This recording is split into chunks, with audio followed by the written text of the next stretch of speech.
আসসালামু আলাইকুম। দেখেন আমরা হাইব্রিড ইনভার্টার একটা খুললাম। ইনভার্টারের ভিতরে কি কি থাকে এটা সব কিছু দেখাবো আপনাদের আজকে পুরোটা খুলে। পুরো ভিডিওটা দেখেন, ভিডিওটা দেখলে জানতে পারবেন, শিখতে পারবেন। দেখেন হাইব্রিড ইনভার্টারের ভিতরে কি কি থাকে। জাপান কত কিছু ব্যবহার করা হয়েছে হাইব্রিড ইনভার্টারের জন্য।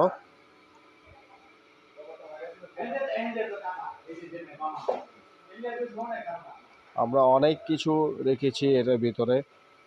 অনেক কিছু বোল্ট খুলতে হয়, খোলার পর আপনার হাইব্রিডের উপরে যেই কাভারটা এটা খোলা যায়। দেখেন দুই পাশ বল্টু। দেখেন হাইব্রিডের ভিতরে সব কিছু দিছে, কত বড় একটা কয়েল দিছে ভিতরে। দেখেন কত বড় একটা কয়েল দিছে। সব কিছু খুলবো আজকে, আমরা সব কিছু খুলে দেখাবো হাইব্রিড ইনভার্টারের ভিতরে কি কি থাকে। আমার ভিডিও পাশে থাকেন, দেখেন সব কিছু খুলতেছি। সব কানেকশন কিভাবে খোলা হচ্ছে খুবই সহজ, আপনিও নিজেও খুলতে পারবেন। আমাদের কাজটি ভালো